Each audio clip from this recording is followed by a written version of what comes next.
All right, Math 281 students, welcome to the familiar confines of MH26. Yeah, I came in here on my own to just do a little video for you. I had done an example in class on Wednesday, and I just didn't have enough time to kind of do a couple more examples, and I thought that that would be worth doing. So these are kind of examples of geometry and matrices interacting. So it's some transformation, one of these functions from Rn to Rm, right? But where there's a geometric insight into how the transformation works.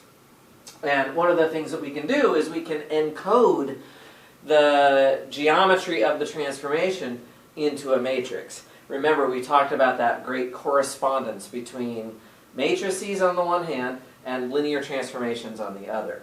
So if we look here at this example, the one I did in class on Wednesday was just from R2 to R2. So I thought I would try to do an example here from R3 to R3. So this is happening in three-dimensional space.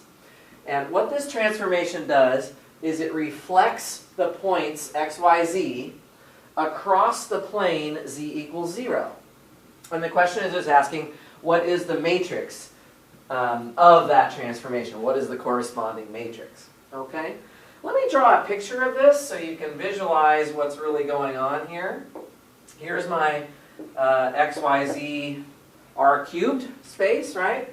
And the plane z equals 0 is just another way of referring to the xy plane. If I take a point, let's say this point right here, x, y, z, right, somewhere in space, if I transform it under this mapping T, what's going to happen is that that point is going to get flipped down to the opposite side of this plane z equals 0.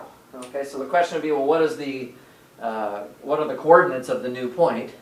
By the way, if you are having fun with any of these questions, you can always pause the video and then try to answer them before you go on.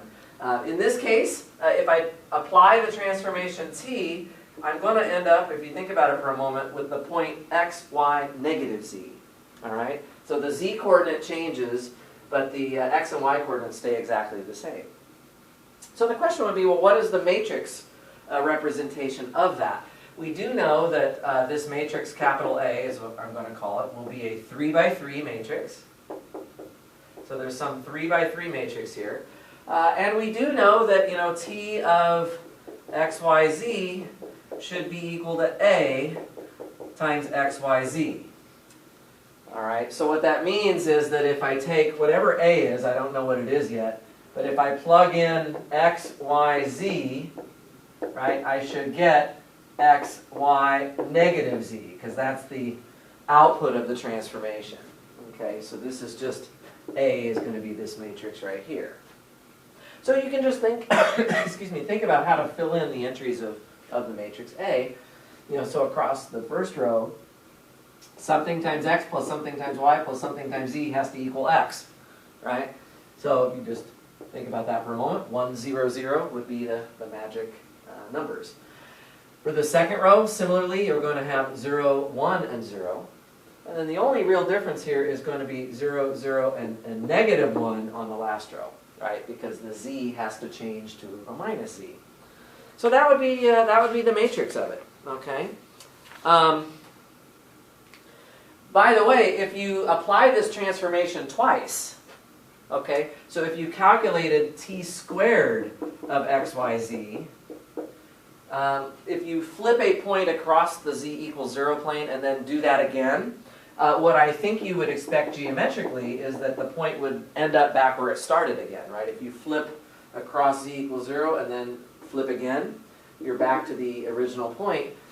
And of course, the transformation t squared, which is just t composed with t, should correspond with the matrix A squared.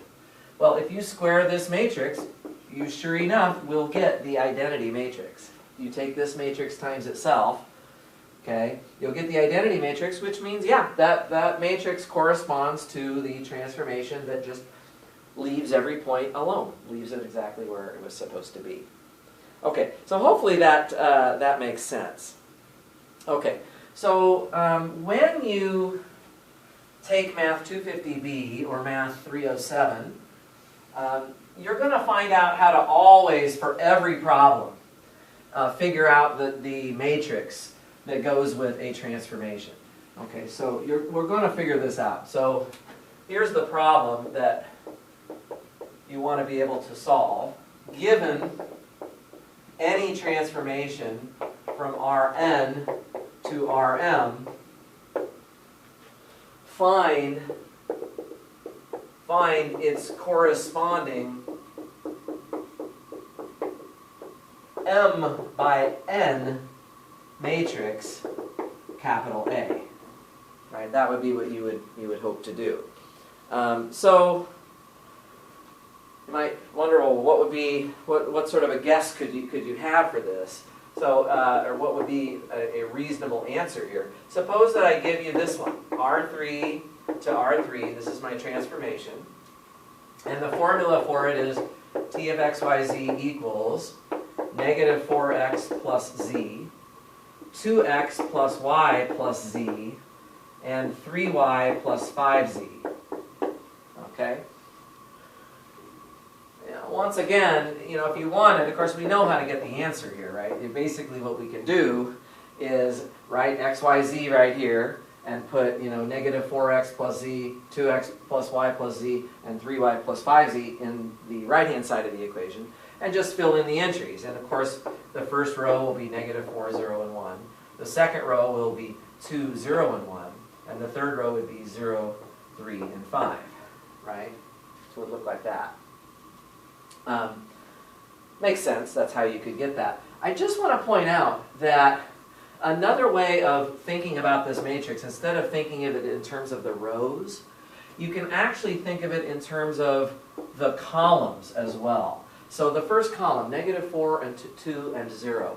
Notice that those are the coefficients of the x. So there's negative 4 x's here, 2 x's here, and no x's here.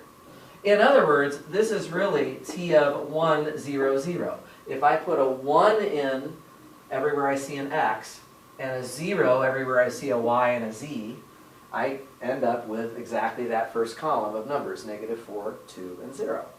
Okay? Similarly, the second column is just the transformation of 0, 0, 0, 1, 0, and the last column is the transformation of 0, 0, 1. So this turns out to be always a fair way to come up with this matrix representation with respect to the standard basis for R3. So here I'm using the standard basis, 1, 0, 0, 0, 1, 0, 0, 0, 1, and I'm writing down the matrix very directly in those terms. Okay? But yeah, you can just read this one off very simply from the formula that I gave you here. But this is just a way to think about it in terms of the columns. So that was basically the only thing that I wanted to go over with you that I didn't have a chance to do in class. Hope that the video makes sense. I'm going to put up some homework, and if you have any questions for me, by all means, feel free to ask. Thanks a lot.